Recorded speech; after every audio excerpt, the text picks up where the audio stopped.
Let's click on the blank workbook. When you start Microsoft Excel, you see this screen. And when you click on it, this is the screen that you see. So the key first element I'm going to introduce to you in the bottom right corner, and that's the zooming element. We're going to make it a little bit larger so you guys can see better, even if you're using this video on the mobile devices. So first of all, Excel allows you to do data entries into the cells. So we can type and enter the data. We can say that this is, for example, HP monitor, right? This is the text value that we've entered into the cell. Next cell might be Alexa, and as you can see that we're trying to list things that might be for sale. Another thing might be remote control.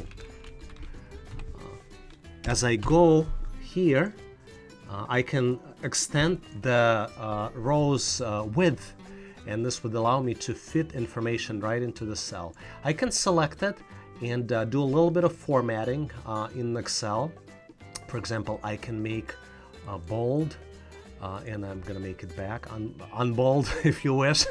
I can make it italic, underline, right? I can also format within the cell, and this is alignment.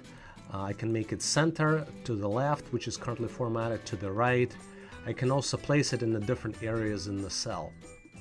And as you can see, all of this is done through the ribbon interface. So this area on top, where I'm moving my cursor, you see that this is a ribbon. You can switch between different tabs in the ribbon, and you see based on the name of the tab, you see different possible functions, and there are a lot of functions in Excel. But you don't need to know all of them, and that's a good thing. I use maybe 5–10%. I know about a lot of them, but on a day-to-day basis, you probably use very few of them. So 95% is used by a lot of other people, like engineers, scientists, data scientists. So for typical job, depending what you do, you may not need all of this. So don't be scared. It's all good. Now let's continue and let's enter some numbers. So for example, we need to format to align it back to the left, and we'll put some numbers. So that would be the price. HP monitor, for example, $99.99. Right, that's the typical price, minus $100 minus 1 cent. And we can format as you see $sign. These are different number types, right? Full list of number types listed right here: general, number, currency, accounting.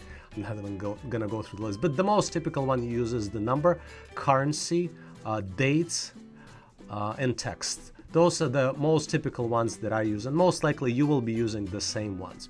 You can also copy and paste here. So what you do here is you select the value, and I'm going to use the ribbon for this. There are other ways to do copy. So you click copy, then you move your cursor into another cell, and then you click paste, and it will paste the value. But Alexa's price might be a little bit different, so let's put $49.99. But see, it copied not just the value, but also formatting, like a specific dollar value that was copied. And then the last value for remote control, let's put it at $9.99. And you see what I typically do, I just copy and paste if it's a similar data, and then I just make modifications. So now let's talk a little bit, and this is the last piece of this overview, is how is it helpful, right? So you launched Excel. How is it helpful for the regular user like I am? What I can do, I enter the data, I can format the data, and I can print the data, right? So for example, I can put borders around the cells. I can also make a header, and this would be item, and this would be price, right? So I just added those two, and conveniently spaces that have been left empty. I can also put some header color here. You see there are different colors available. And I probably would also want to do a border around the header. But now I can print, I can manipulate the data with formula. So for example, let me show you the simplest formula. We'll just click on Autosum, and it will sum up all the values. And this would be the total value of C2 through C4, $159.97. And now you can print it, right? That's pretty basic workflow. So you enter the data, you format it as you wish, and then you can print it. And it shows the print preview. And we should be able to zoom in. And we can see these values right on the page. And this is what Microsoft calls WYSIWYG. What you see is what you get. So whatever's entered here on the screen, you will get the same printout on the page.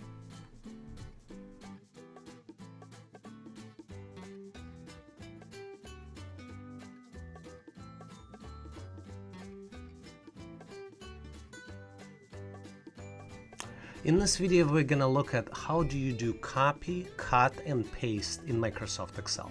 But before we do that, let's just talk about the basic concept of what does copy mean. Copy means that you copy the value and paste it somewhere else. That's the basic fundamentals, right? It keeps the value in the original cell and it also pastes it into a new cell.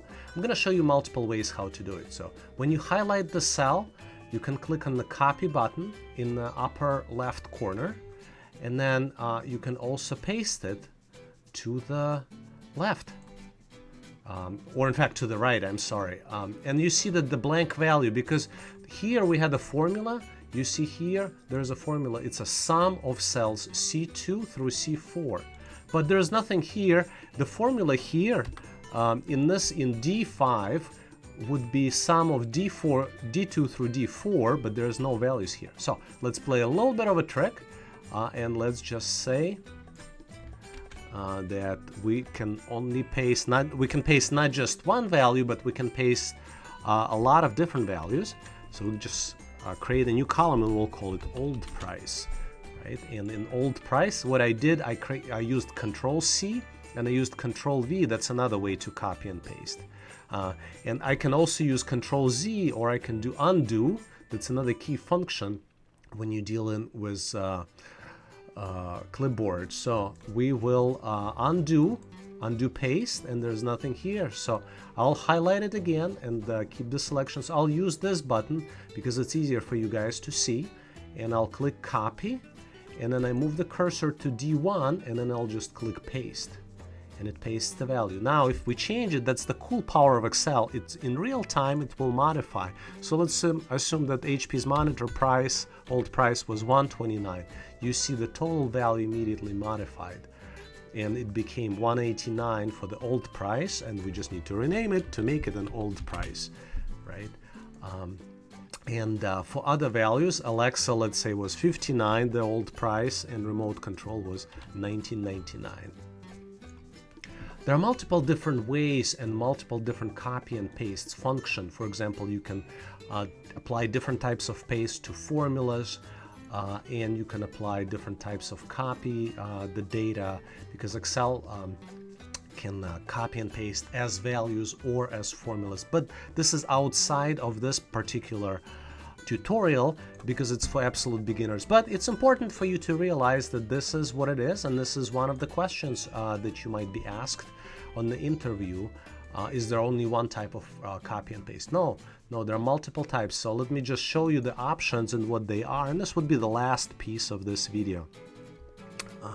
So if you select something and you click, especially the formula, and you click copy, see this small arrow under the paste button, and you can paste it as is. You can paste values, or you can use other paste options. So we're gonna skip and not do anything. So now, what is cut?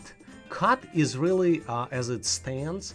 You cut it from a place and then you paste it to another place. So copy keeps the original values, but cut takes them away and moves them to another area. So let's do a cut of this value, 129. I just click the cut button, and if I paste it to E2, I just click the paste button, and you see the total was automatically updated.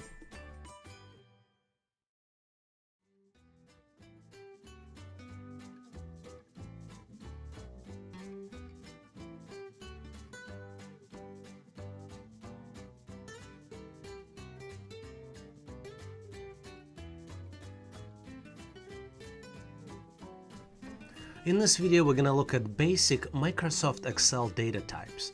And first, let's take a look at this document. Here we have item listed. We have sales for this item, January sales and February sales. It looks like only one item was sold, so I apologize. That's kind of how I played with the data.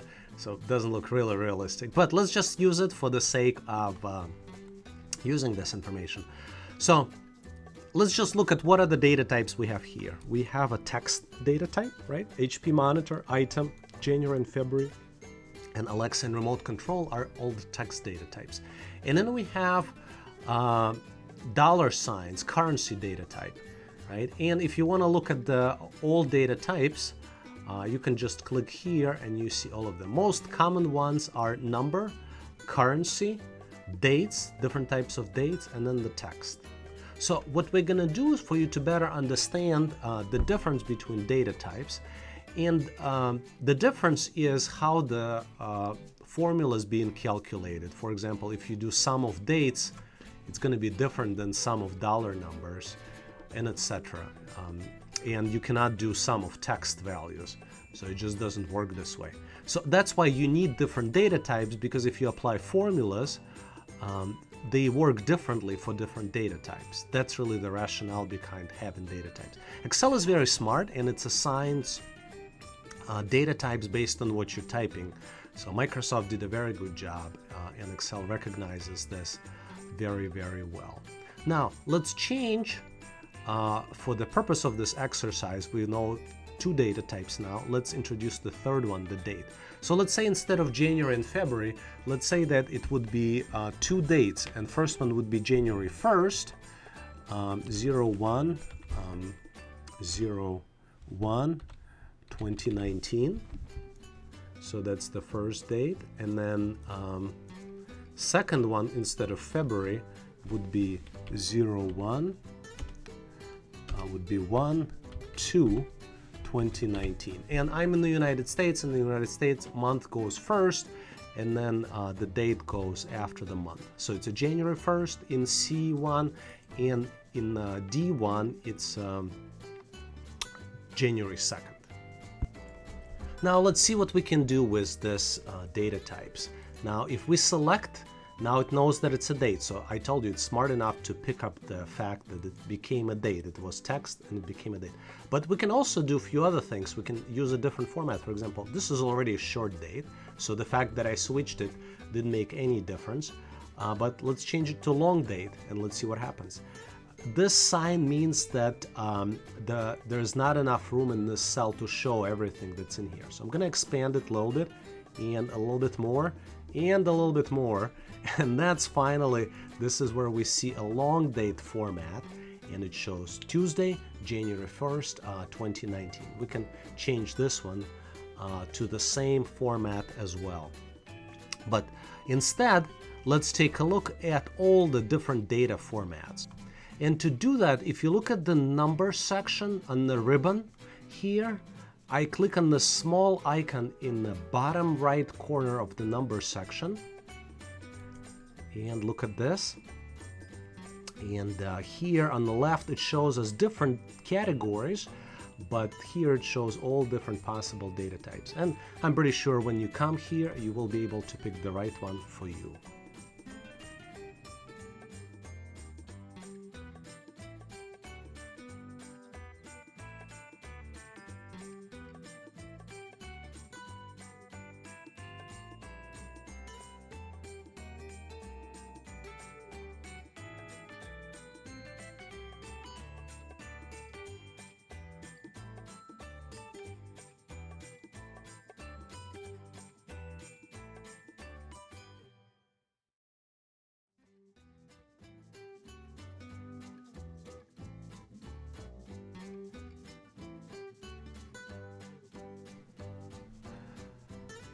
In this tutorial, we're going to learn the basic formulas in Microsoft Excel. We're going to look at sum, average, max, and min.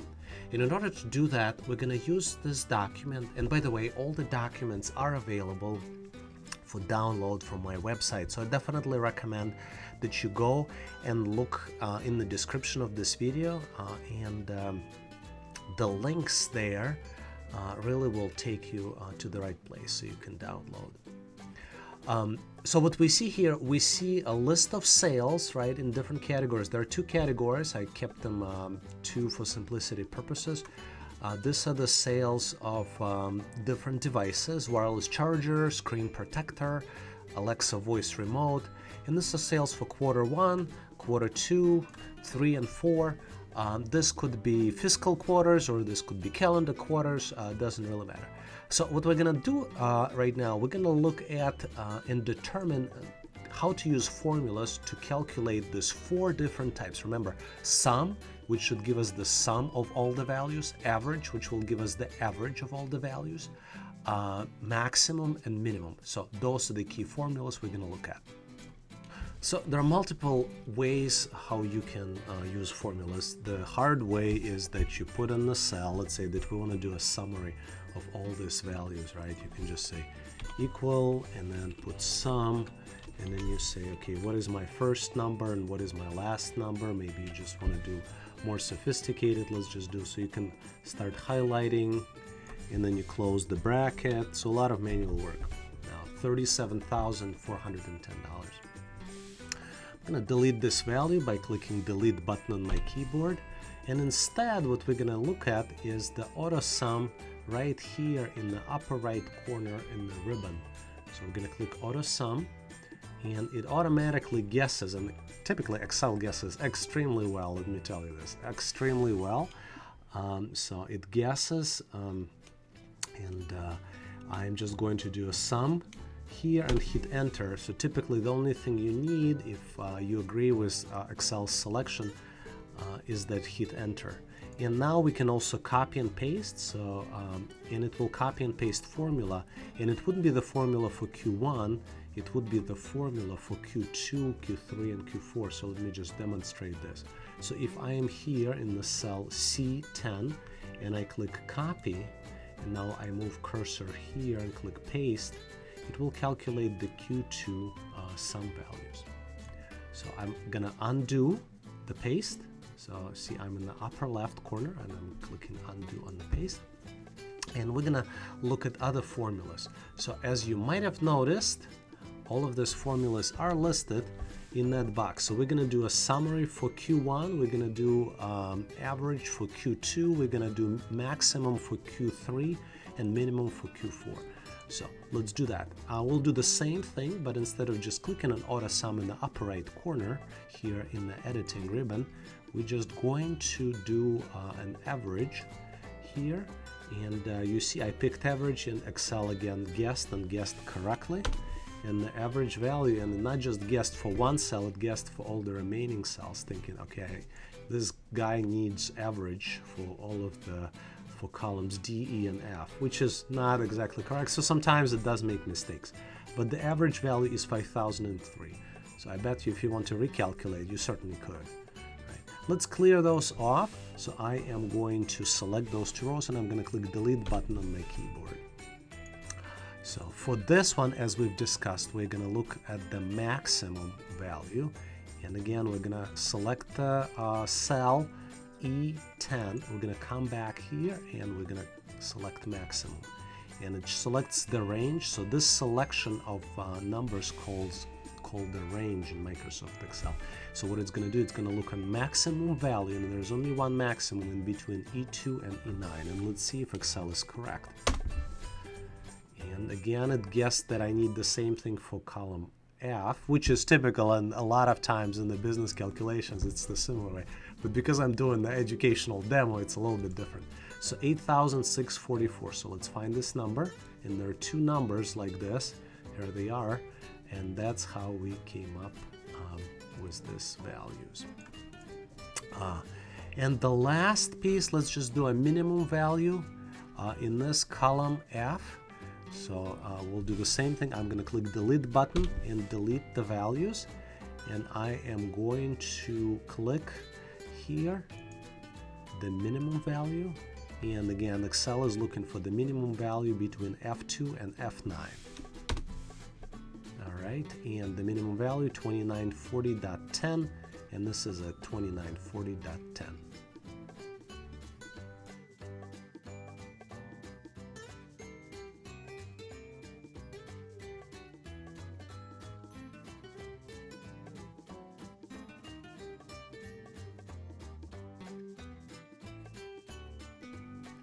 In this video, we're going to look at sorting and filtering data in Microsoft Excel.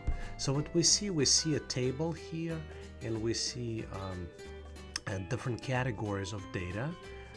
And our goal is to sort them in sales and highlight the items that have highest sales, right? So that might be one objective, might be one business objective. Second objective might be put those descriptions in alphabetical order. So let's try to do both. In order to do that, we need to select the area where all the values we're interested in are, and we can do it multiple different ways. For example, for sorting, we can select the area, and then we can just say custom sort, and we decide how exactly are we going to sort. We can only sort one way. In a sense, we can do multiple sorting, but we have to understand how sorting would work, because Excel would need to maintain the values. For example, if it moves wireless chargers, it would have to move supplies and all the values associated with wireless chargers accordingly. Otherwise, the data wouldn't make any sense. So in this case, let's just do a simple sort by description. And what we're going to do, description is the field, and we're just going to say sorting by description. I'm going to click OK, and you see that description values with A, they come first, and with the lower letters in the alphabet, like wireless chargers, they come last. So let me undo this. Again, remember, undo button, Control Z, and Excel returns us back to the initial state.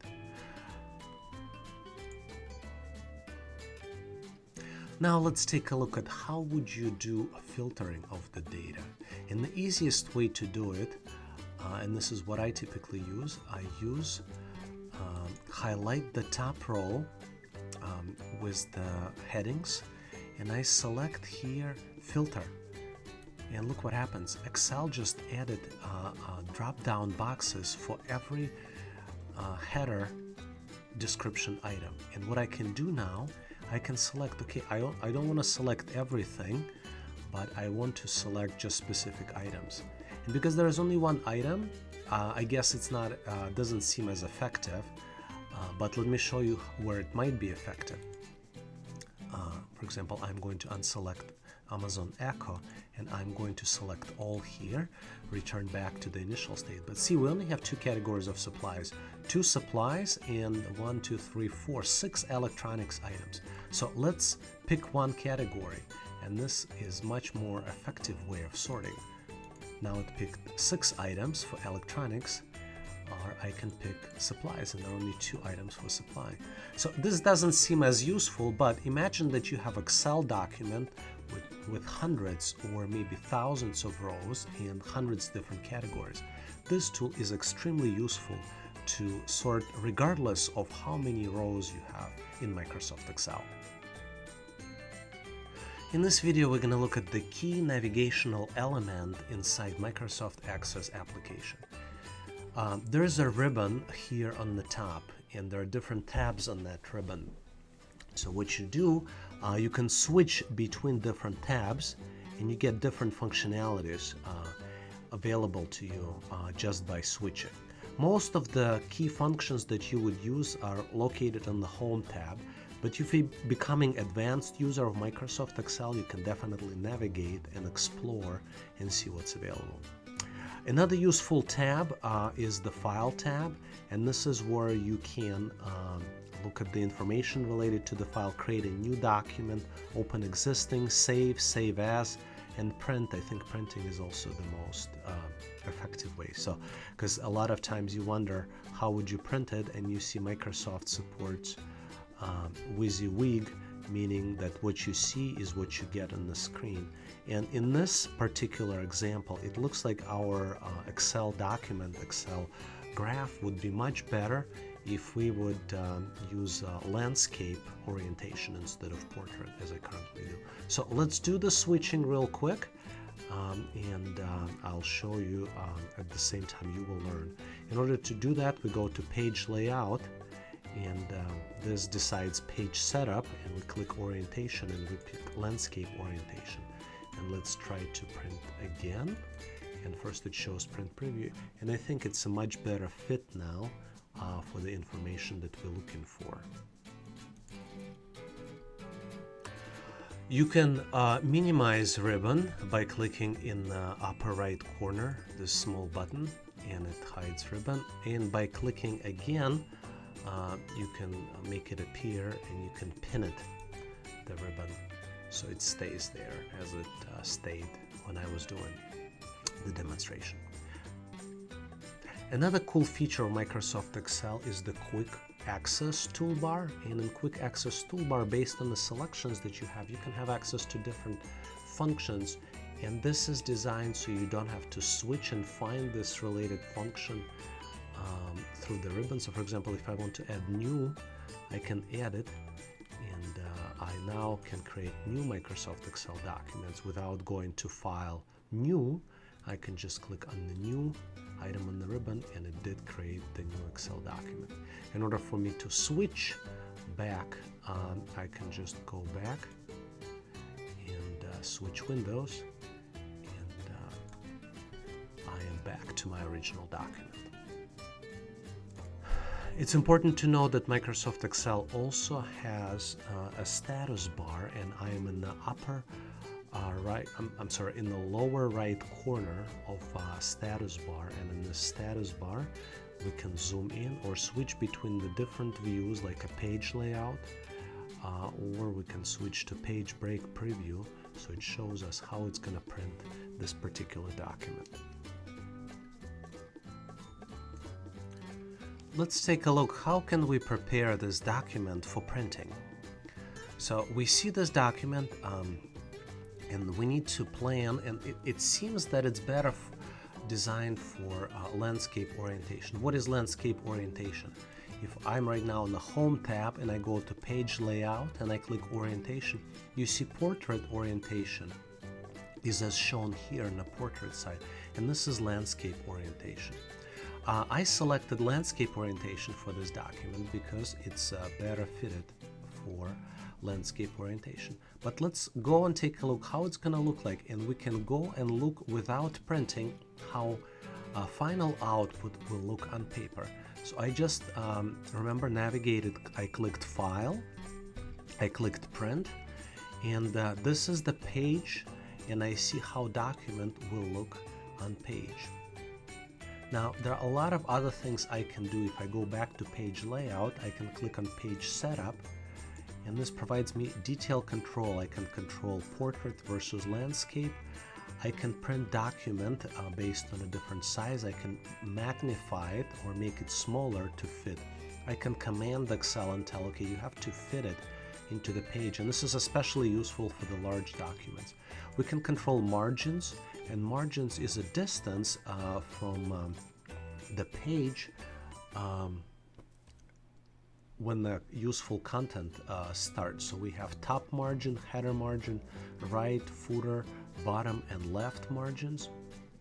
And those are very, very useful tools because every printer typically supports different margins. Some printers might only allow you to do wider margins. Some printers would allow you to do very narrow margins.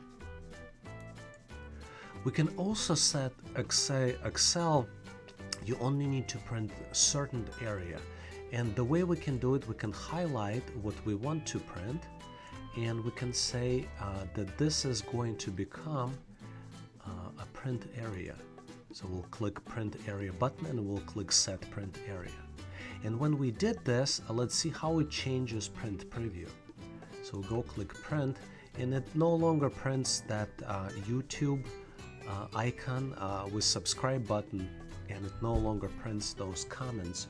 And this might be more beneficial for you if you, for example, have some areas that you don't want to print, maybe use them for calculations only, but you only want to print the output and have only final information in the output. And the last thing I wanted to show you are a couple additional functions like header and footer, where you can add header information of what's going to be printed on the header of the page, and you can add footer information here. So I clicked page setup, and we already looked at page and margin tabs. Now we're looking at the header and footer tab as part of this tutorial. And there is also a sheet tab which has a lot of different functions, and you see that we've selected print area, and Excel just remembered it based on A1 through F9, and that's what Excel knows as a print area.